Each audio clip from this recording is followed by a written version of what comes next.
Nothing in your life has been a coincidence. Neither the pain that bent you, nor the failure that left you empty, nor the person who came and left, leaving a mark. Everything, absolutely everything, has a purpose that you don't always see at the moment. That's the truth many refuse to accept. Life is not a sequence of accidents, it's a constant training. Every blow, every loss, and every obstacle are part of a silent forge that is shaping your character. You can keep asking yourself why it happens to you, or you can start to understand that behind every experience there is a lesson waiting to be taken. Stoicism doesn't sweeten reality, it confronts it firmly.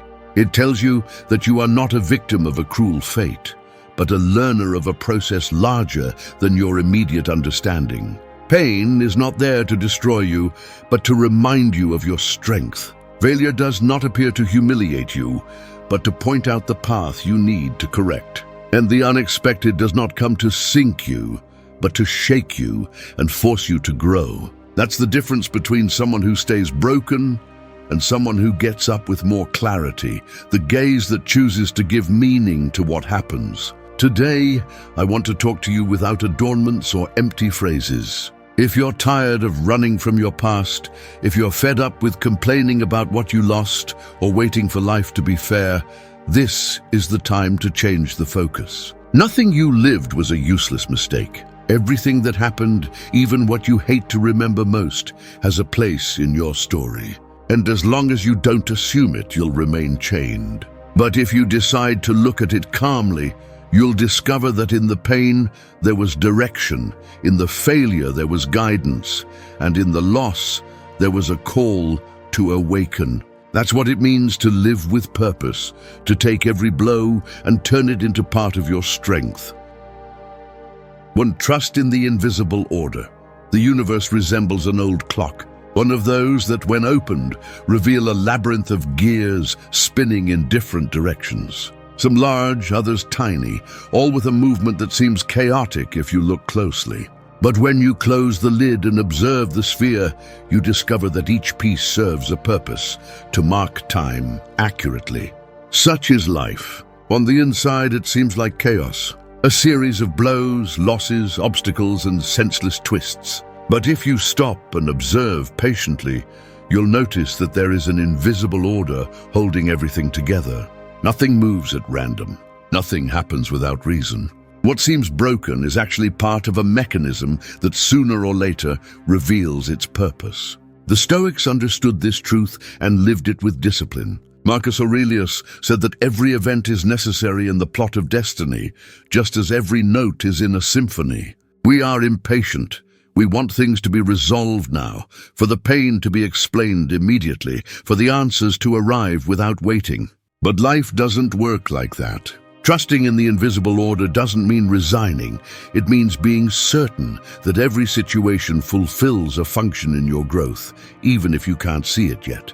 When someone leaves your life, when a failure ruins your plans, when pain knocks on your door, the first thing that appears is incomprehension. But behind that void, there is a lesson that only reveals itself over time.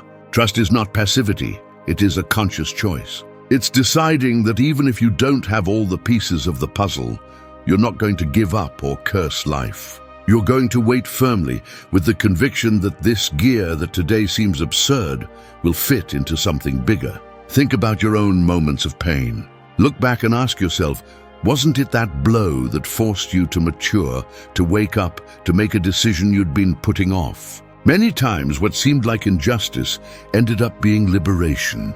What seemed like failure ended up being guidance. And what seemed like loss ended up being space for something better. That's trusting in the invisible order, recognizing that life knows more than your impatience. The problem is that we want to control everything. We believe that if we don't have command, the world will crumble. But absolute control is an illusion. The Stoics called it the dichotomy of control. What depends on you and what doesn't. Trusting in the invisible order is letting go of what is not in your hands and focusing on what you can do. Your attitude, your discipline, your reaction to the inevitable. That is the real power, and that is the freedom we are looking for. Look around you. How many times have you seen someone lose everything and then rebuild stronger than before? It wasn't magic, it was the invisible order working silently, preparing the ground for something new. You also have that strength. What today seems like ruin is the foundation of a future construction. What hurts today, tomorrow will be a scar and a reminder that you could resist. Therefore, the next time life shakes and you don't understand why, remember the clock. Don't just see the loose gears. Have the courage to believe that this apparent chaos makes sense. Because if you decide to trust in the invisible order, you will stop fighting against the inevitable and start growing with every move that life traces on your path. That's where true strength begins. 2. Let trials forge you. A piece of iron does not become a sword with soft words or caresses. It needs the burning fire, the firm strike of the hammer, and the patience of the blacksmith, who molds it until it gains edge and strength. The same happens with you. The trials that life puts in front of you are not punishments or accidents. They are the fire and the hammer that shape your character. Each obstacle you face, each betrayal that hurts you, each fall that takes your breath away, is forging within you a resilience that could not be born from comfort. The problem is that we were taught to run from the fire. We were told that if it hurts, it's wrong. We were made to believe that difficult moments are interruptions, rather than understanding that they are part of the process. But ask yourself, when was the last time you truly grew without a challenge that made you uncomfortable? Growth is never comfortable. It's rough, demanding, and sometimes cruel. The Stoics knew this, and that's why they didn't ask for an easy life. They asked to have the strength to face a difficult one. Trials reveal what you are made of. A character without trials is like an untempered sword, fragile and brittle at the first blow. Each difficulty you overcome becomes another layer of strength. Even failure leaves its mark, teaching you where you were weak and showing you where you need to improve.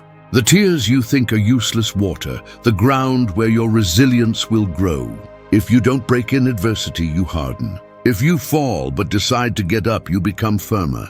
Don't confuse allowing trials to forge you with giving up. It's not about accepting suffering as if you deserve to stay there, but about learning from it, using it as fuel to ignite your determination. What destroys people is not the difficulty itself, but the blind resistance to learning from it.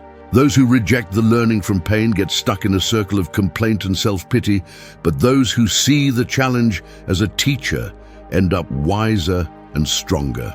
Remember the times when you thought you couldn't go on, and yet you did. Each trial that seemed insurmountable today is just a memory, but it left within you an invisible muscle that supports your present. That muscle is your mental strength, the same one that will allow you to face whatever comes. Just as iron becomes harder each time it enters the fire, your spirit becomes more solid each time it goes through a trial and comes out the other side.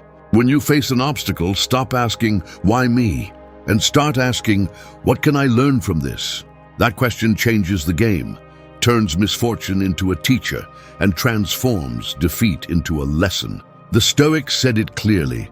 You have no control over what comes, but you do over how you decide to face it. The trial does not define your destiny. It defines your character. Let trials forge you, because each blow you withstand polishes an aspect of you that was dormant. Today you may not see the result, but the fire you endure now prepares you not to break tomorrow.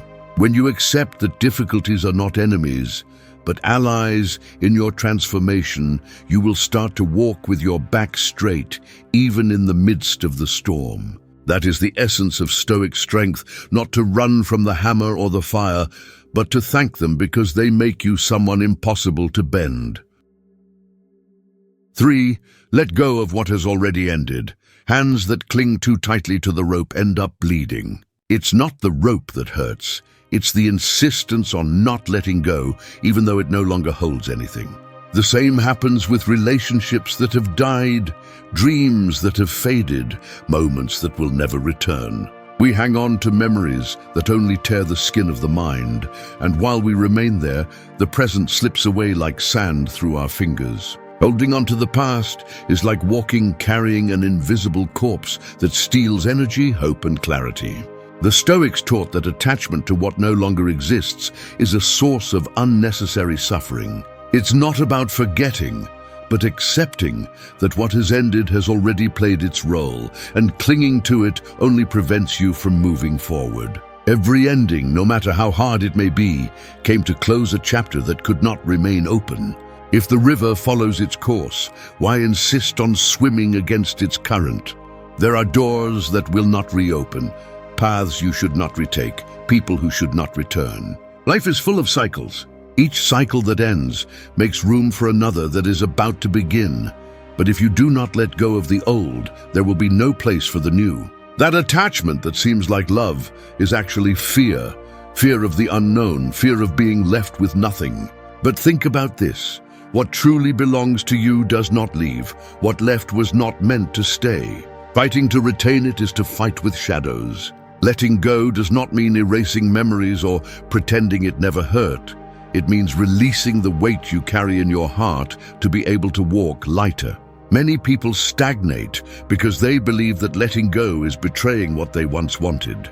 But it is the opposite. It is honoring what was by letting it rest in the past where it belongs. It's not about coldness, it's about self-respect. Look at your own story. Think about the times you stayed tied to a relationship that was already broken. The projects you defended when they no longer had life, the resentments you carried for years until they became part of you.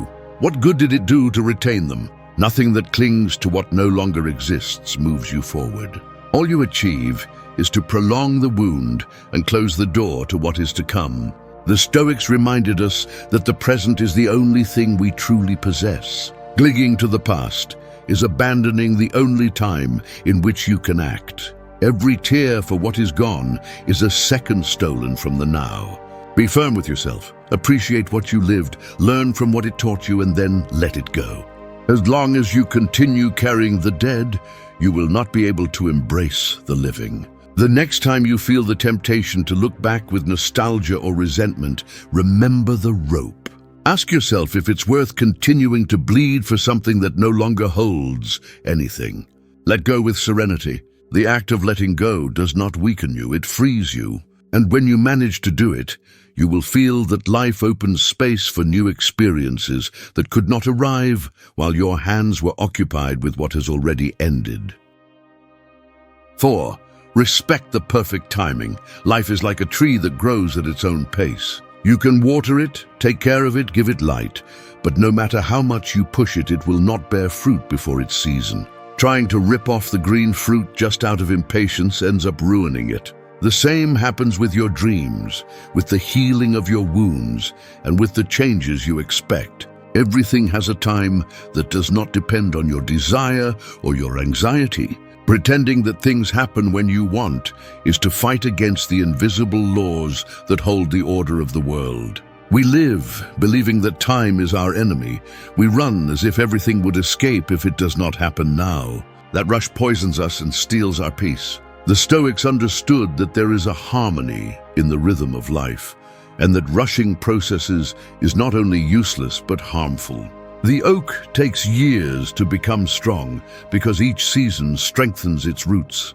And in the same way, each experience that seems to delay is cementing something inside you that you still cannot see. Respecting the perfect timing means to stop demanding immediate results and start trusting the process. It means accepting that healing an emotional wound does not happen overnight, that building character requires repeated tests, that reaching an important goal requires sustained patience. Forcing the path only increases frustration and ends up breaking what you are trying to build. There are pains that mature slowly to teach you compassion. There are failures that delay to show you direction. There are encounters that occur late because before you were not prepared to receive them. The rush is a form of pride. We believe that we know better than life when things should happen, and not seeing quick results we think we are failing or that fate is unfair. But the problem is not in time, but in the impatience with which we judge it. Each season fulfills a function.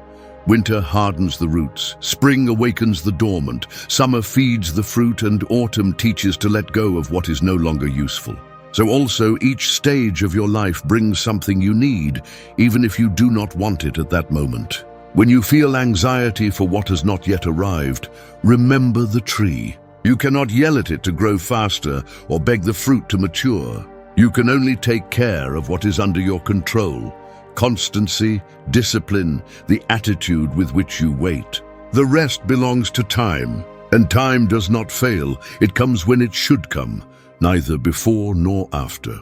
Respecting the perfect timing is not an invitation to stay still, but to do what is in your hands without destroying yourself for what has not yet happened. It means working while you trust, moving while you wait, and keeping calm when the answers delay. Patience is a sign of strength, not weakness. Relationships that did not appear when you wanted but did when you were ready. Opportunities that knocked on your door after a failure that prepared you for them. Dreams that did not come true at their time, because before you had to learn lessons that you would not have understood otherwise. The next time impatience gnaws at you, remember that life does not delay, it just follows its own calendar. And when you learn to respect it, you will feel a peace that does not depend on the speed of the results. Because understanding the perfect timing is accepting that not everything depends on you, and that acceptance frees you from the constant struggle with the clock. 5. Turn failure into a guide. Failure is like a lighthouse in the middle of a storm. It's not the destination you wanted to reach, but it clearly illuminates the place where you should not shipwreck again. Most people see it as a wall that blocks the path, when in reality, it is a sign that points in the right direction. Every stumble, every project that did not turn out as you expected, every fall that left you empty-handed is full of messages about what you need to correct, what you need to strengthen, and what you need to abandon. The problem is that we have been trained to feel shame for failure. We believe it is a proof of incapacity, a stamp of definitive defeat. This makes us run away from it, hide it, or ignore the lessons it brings with it. The Stoics saw failure in a different way. They did not consider it an enemy, but a source of practical wisdom. They accepted it with serenity because they understood that the only real defeat is refusing to learn from mistakes. Think of an archer who shoots and misses the target.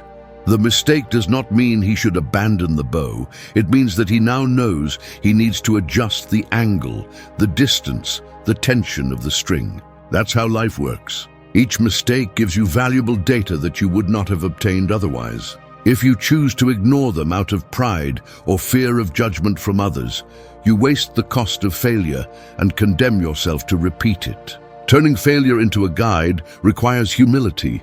It means accepting that you don't know everything, that there are hidden lessons in stumbles, and that only by recognizing them can you move forward. It means facing the results that hurt, not to punish yourself, but to discover what the path is trying to teach you.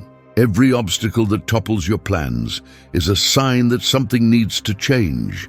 Your strategy, your discipline, your attitude, or even your goal. Don't forget that the greatest achievements are born from paths full of failures. Every inventor, every leader, every person we admire for their strength had a list of failed attempts before reaching their goals. They were not stopped because they knew how to transform each fall into a more precise guide.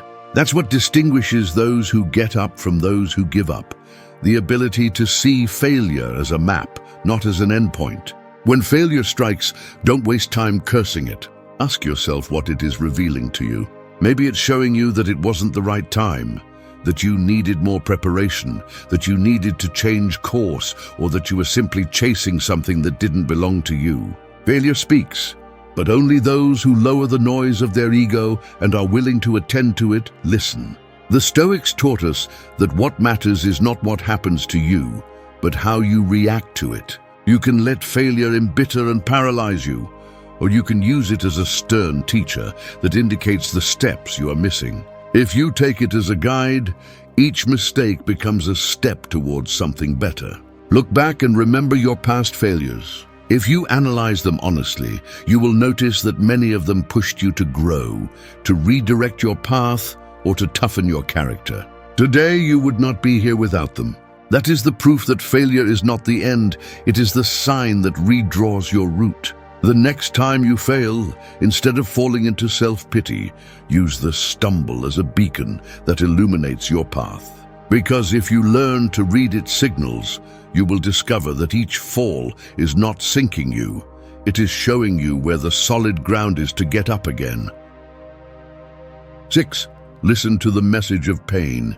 Pain is like an alarm in the middle of the night. It sounds strident, bothersome, and forces you to wake up even if you don't want to open your eyes. It doesn't appear to destroy your peace, but to warn you that something requires immediate attention. But instead of listening to the message, many prefer to turn off the alarm with distractions, hide behind fake smiles, or drown the discomfort with habits that only prolong the wound. What is ignored does not disappear, it festers. The pain you don't attend to ends up screaming louder. The Stoics understood that suffering is inevitable, but useless if not learned from. They didn't see pain as divine punishment, but as a messenger that brings necessary lessons to polish character. Sometimes its message is clear, a toxic relationship that you need to let go, a boundary you're not respecting, a goal you're pursuing for the wrong reasons. Other times it's deeper. It reminds you that you're human, that life is fragile, and that not everything is under your control. The most common mistake is to fight against pain as if it were an absolute enemy. It's natural to resist. Nobody enjoys suffering. But the pain you resist with rage only becomes heavier.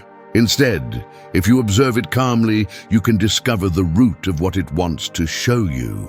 Listening to the message of pain requires courage, because it involves facing yourself, recognizing wounds, and accepting the uncomfortable truths it brings with it. Think about the body. When a joint hurts, it's not enough to take a painkiller to silence the discomfort. If you don't address the cause, the problem worsens. The same happens with emotional pain. Covering it with distractions only postpones the healing process. The message of pain is usually direct.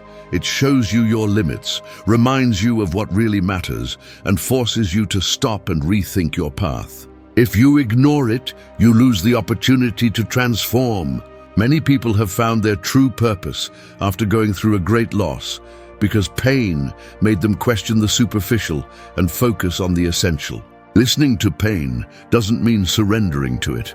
It means recognizing it and giving it a purpose. You can ask yourself, what is this experience teaching me about myself? And what part of my life needs to be rebuilt? And what am I tolerating that I should no longer allow? When you ask these questions, pain ceases to be a blind punishment and becomes a teacher that gives you clarity. The Stoics taught to accept inevitable suffering with serenity because they knew that resistance only added extra suffering. The difference between who sinks and who grows lies in the willingness to listen to what pain reveals. Whoever faces it with humility and openness learns to strengthen character, to value more what they have, and to live with greater awareness. Look back and review the hardest moments of your life. You'll probably discover that, although they were unbearable at the time, they also awakened in you a strength you didn't know or guided you towards decisions that changed your destiny. That doesn't erase the suffering, but it gives it meaning. The next time pain knocks on your door, don't try to silence it with distractions or run from its presence. Sit with it, listen to what it has to say, and allow it to show you the path you should take.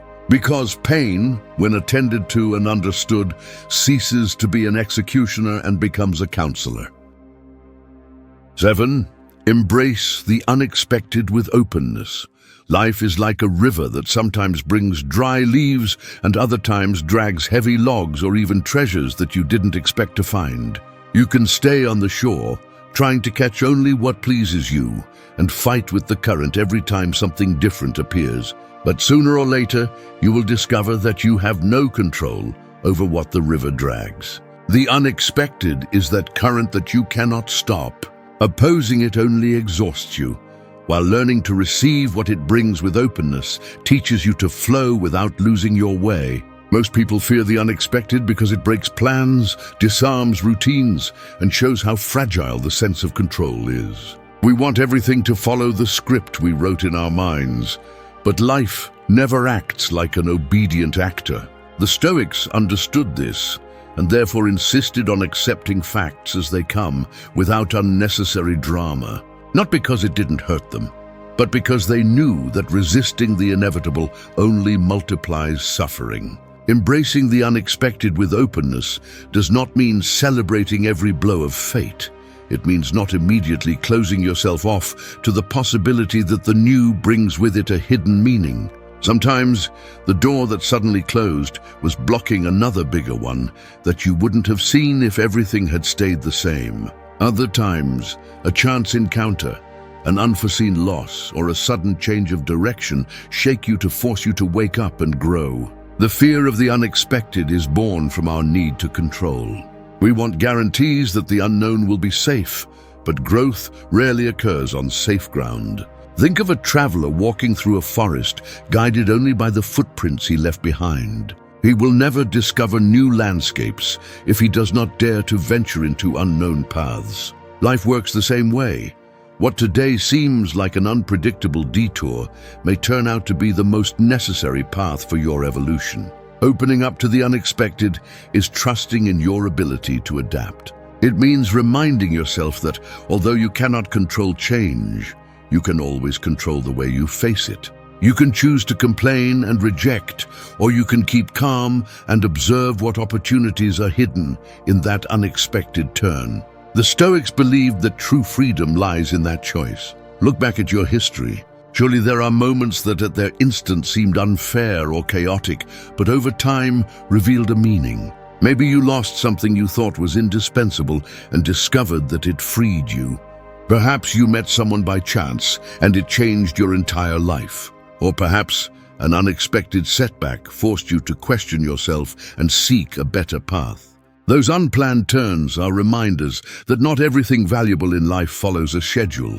When the unexpected arrives, breathe before judging. Ask yourself what it may be teaching you, where it could lead you, what parts of you it needs to awaken. Immediate resistance only closes doors. Opening up to consider its purpose gives you an advantage over those who are paralyzed by change. Embracing the unexpected with openness is a decision of strength, not passivity. It is to stop fighting with the river's current and use it to move forward. Because in the end, it is not the fulfilled plans that define you, but how you respond to the surprises that fate places on your path. When you learn to accept them with serenity and curiosity, you will discover that even what seemed like an interruption can be a silent invitation to become someone stronger, wiser, and freer. 8. Look back with gratitude. The past resembles a book with pages that have already been written. You can't erase the words that are there, but you can choose how to read them. Many leaf through those pages with resentment, marking every mistake and every wound as if they were stains that ruined the story. Others prefer to tear out the pages, trying to forget what hurts, although the hole they leave ends up weighing even more. Looking back with gratitude is different. It's opening that book and recognizing that even the harshest sentences had a purpose in the plot that brought you here. The Stoics taught that there is no point in fighting with the past, because no human force can change what has already happened. What is in your hands is the interpretation you choose to give it. You can see the past as a chain that binds you, or as a map that guided you to this point. Gratitude transforms wounds into lessons and stumbles into valuable warnings. It doesn't deny the pain, but it gives it meaning. We often carry resentments that become an invisible backpack. We remember who failed us, who hurt us, the opportunities that slipped away. While we keep recounting those old battles, we don't see that each one of them taught us something. To set boundaries, to be more cautious, to discover what we are made of. Each tear left a clue, each fall left a message, each unexpected ending opened a space for something new. Looking back with gratitude is not justifying injustices or romanticizing suffering. It's recognizing that you survived moments you thought were impossible to overcome. It's thanking the strength you discovered thanks to those experiences, even though at the time they seemed cruel. Without those challenges, you wouldn't be who you are now. To deny their value is to deny the process that shaped you. When you accept the past with gratitude, you let go of the weight of guilt and reproach. You stop wondering why your life wasn't different, and start understanding that every decision, every encounter, and every mistake contributed to your formation. It doesn't mean that everything you experienced was fair.